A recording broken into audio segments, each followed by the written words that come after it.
This is 7 National News, and in our top story, His Highness Sheikh Mohammed bin Rashid Al Maktoum, the Vice President and Prime Minister of the UAE and ruler of Dubai, has said that the UAE is set to consolidate its position as a regional leader and a beacon of stability within the Middle East. His Highness' comments come in his foreword to the Business Year Dubai, which is a comprehensive update on the investment potential and business competitiveness of the Emirate by the Dubai Investment Development Agency. The ruler of Dubai added that this year the UAE is focusing on the goals and ambitions that will culminate in Dubai's hosting of the World Expo 2020 and in the realization of the UAE's collective vision 2021.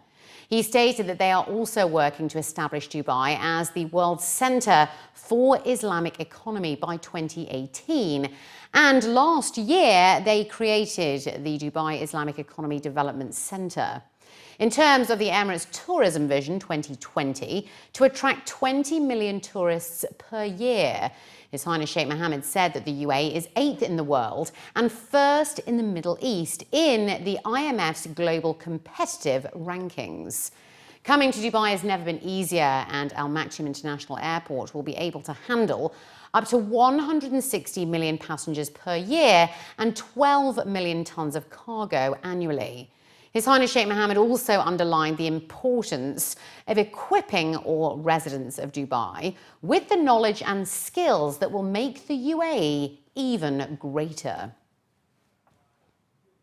The UAE Vice President, Prime Minister and ruler of Dubai, His Highness Sheikh Mohammed bin Rashid Al Maktoum, also stressed that the UAE is a favourite destination and a perfect environment for entrepreneurs and innovators from across the world to invest in their talents and serve humanity. His Highness Sheikh Mohammed's comments came when he received a delegation from the United Nations Global Entrepreneurs Council. He stated that we have great expectations from entrepreneurs because we believe in their unlimited innovative ideas. Welcoming the visiting council members, he added that we have great confidence in the young generation and all they need is people who listen to them, support them and believe in their power. He added that in the UAE we have a fully integrated environment for development to nurture ideas, which boosts entrepreneurship through a comprehensive system that fulfills all of their needs. Around 181,000 families over in Yemen have received food packages from the Emirates Red Crescent over the past 3 months.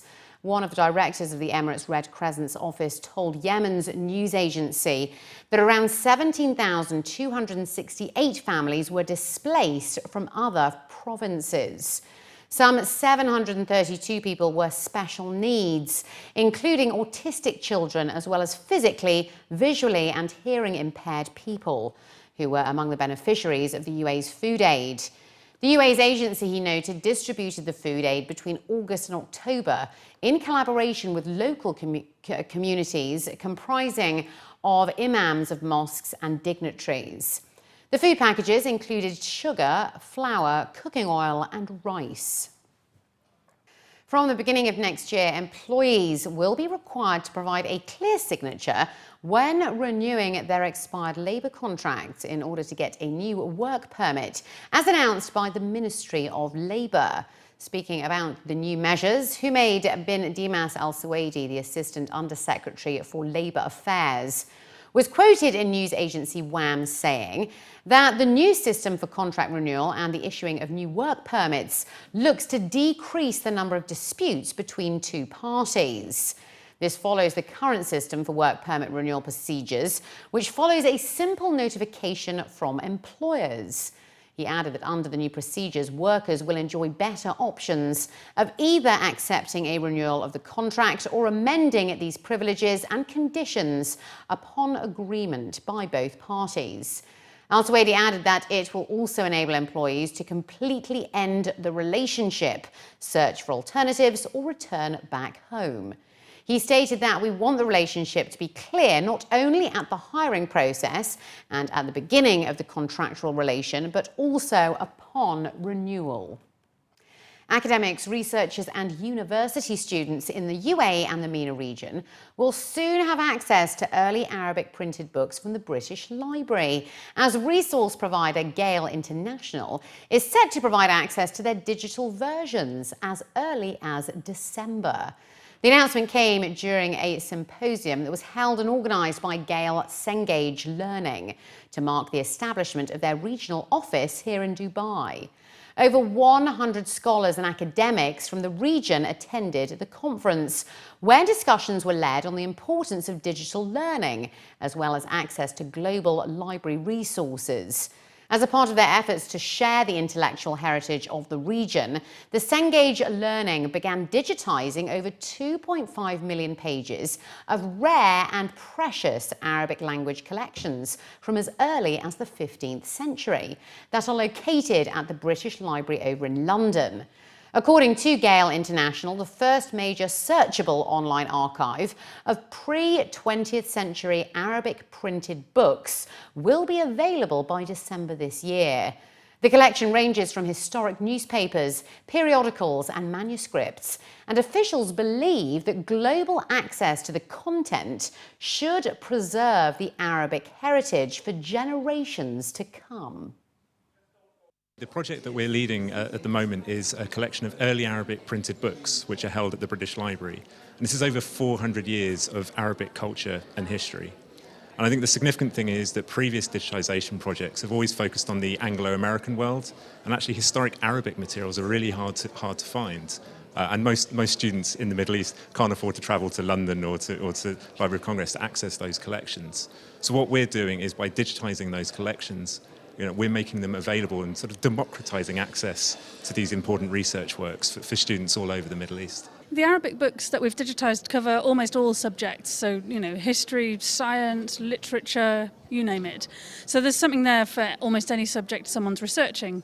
And because they cover a period of several hundred years, you can really see the development of the Middle East's literary heritage and intellectual heritage. And that's what's really exciting for me, is showing that change over time. Held under the theme Partnering for Success, the conference focused on the importance of sharing essential library resources from around the world and its role in developing higher education.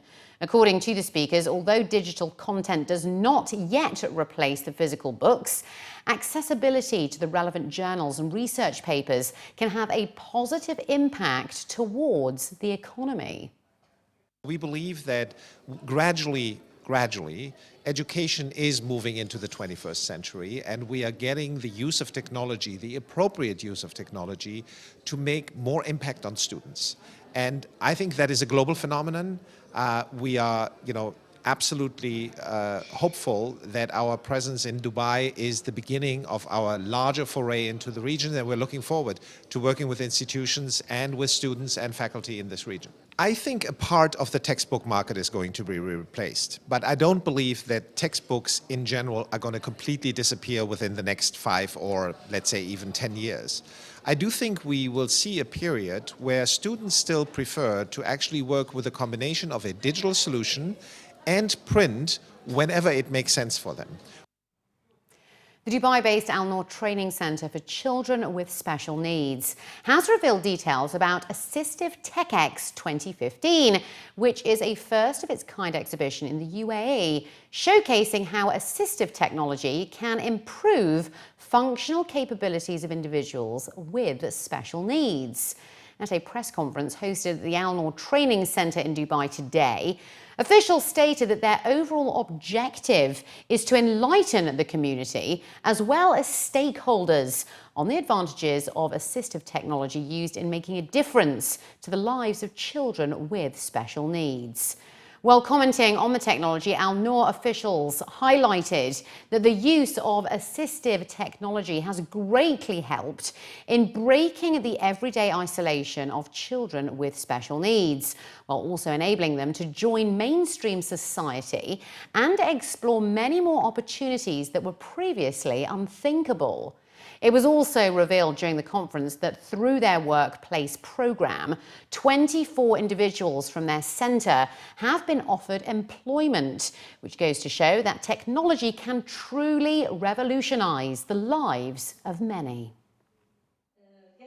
Expo is about assistive technology, and we believe for assistive technology to be successfully used, we have to approach it in a multidimensional way, and that's what we have done here. So it is not just about people with special needs. Obviously, assessing them, finding where the need is, identifying the right solutions for them, training them on it is very important, because that's an obvious thing.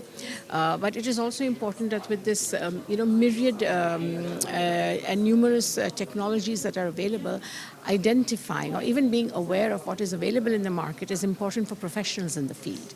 So there you have another component where the professionals, in that sense, capacity needs to be built. They need to know what the newest methodologies are, what kind of technology is available, what it can do, and how to match it to the needs of people with special needs.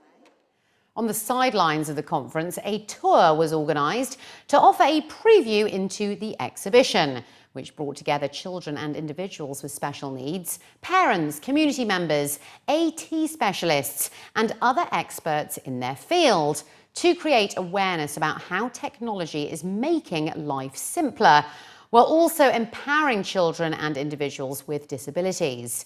During the tour, a student of Al Noor, Hassan, suffering from cerebral palsy, showed how he was able to use a live language programme to communicate with his peers and teachers. The two-day exhibition on the 12th and the 13th of November at Al Noor Indoor Sports Auditorium will offer visitors an opportunity to interact live with Al Noor students and also explore a whole range of assistive technology devices. We want to ensure whatever we build, every technology that we build, is catered to people with special needs as well, especially around Windows. And Windows has a huge legacy. Ever since we have built the product, we've always ensured there is a lot of accessibility options in there. So if you look at Windows 10, you'll see an ease of access center. There are things like narration. So what do you do when a person is visually impaired? With narrate, it actually reads out what's on screen. We have magnifier. We have speech recognition for people who have trouble typing. And I think more importantly, we enable an ecosystem of partners who can go out and build solutions that enable, assistive technology. I am doing this activities. You can see how I'm doing the computer. Click a 6. Thank you. And finally, looking to other news, under the patronage of Her Highness Sheikh Latifah bin Mohammed bin Rashid Al Maktoum, the Vice Chairman of Dubai's Culture and Arts Authority, the third edition of Downtown Design, the commercial centrepiece of Dubai Design Week, kicked off today at the Dubai Design District, also known as D3, for the very first time. According to the organisers, this year's Downtown Design is set to be the largest and most diverse yet, with over 90 exhibitors from 25 different countries, doubling the fair's footprint from last year to 6,000 square metres. Running until the 30th of October, the fair is hosting emerging brands from 6 international design weeks, and visitors can expect to view exclusive, never-seen-before pieces, including furniture by both established and emerging exhibitors from all over the world. The organisers also added that Downtown Design is becoming a focal point in the international design calendar that attracts international industry professionals. With the increasing pace of development in the region, as well as a growing number of brands looking to enter into the market, the fair is also considered a crucial platform for brands looking to meet key industry players. To further support this interaction, the fair operates a dedicated buyer programme to facilitate efficient and productive business networking during the event, which is open daily from 1:30 to 9 p.m. Downtown Design is a commercial design event. So primarily the function of it was to be able to present the best international brands to the regional market. But of course, we're not just about trade. There are a lot of people in this region who are into design, or they're discovering design for the first time. So for them, it's an opportunity to come and see some of the best, most exciting products and designers from all over the world. Listening to experts talking about new Middle Eastern design, learning about how to grow your own design brand. There's a full schedule on our website at downtowndesign.com. But also there's a really interesting initiative that we have debuted this year at the fair called Destinations. And that is where we're hosting 6 design weeks from around the world: Mexico, Melbourne, Beijing, Helsinki, San Francisco, and Istanbul. And each one of those will bring 3 of their most exciting emerging brands to the region for the first time.